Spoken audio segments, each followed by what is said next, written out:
गेला, धक्काबुक्की केले गेले। तर या सगळ्या गोष्टी आपल्या सगळ्या काँग्रेसच्या कार्यकर्त्यांनी ध्यानात ठेवल्या पाहिजे। कुठल्याही परिस्थितीत देशामध्ये पुन्हा नरेंद्र मोदीचं सरकार येता कामा नये याची खबरदारी प्रत्येक काँग्रेस कार्यकर्त्याने घ्यावी, अशा पद्धतीच्या सूचना आम्ही दिलेल्या आहेत। आणि काँग्रेस एकजुटीनं सांगली लोकसभेमध्ये महाविकास आघाडीचे उमेदवार चंद्रकांत पाटील यांच्याबरोबर उभी राहील।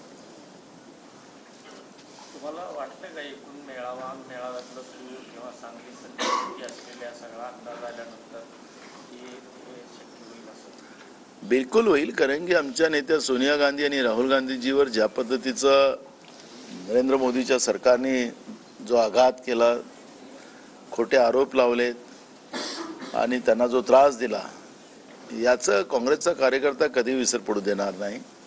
आणि त्याच्यामुळे सुरुवातीचा हा काळ आहे थोडासा कठीणाईचा आहे, कारण की आम्ही सगळ्यांनीच ठरवलं होतं आणि सांगली परंपरागत जागा ही काँग्रेसचीच होती, पण आघाडीच्या धर्मामध्ये काही गोष्टी एक पाऊल मागे यावं लागतं, त्या पद्धतीचा हा निर्णय झाला। स्वाभाविक आहे की काँग्रेस कार्यकर्त्यांमध्ये ती नाराजी आहे, पण ती नाराजी दूर करण्यामध्ये आम्ही यशस्वी होऊ। काँग्रेस कार्यकर्त्यांची अशी भूमिका असेल की दृष्ट लागली आहे, भाजपचा पराभव करायचा असेल, जी काही दृष्ट लागलेली आहे तिला आम्ही वेळेप्रमाणे उतरवू। त्याला शोधणं चालू आहे।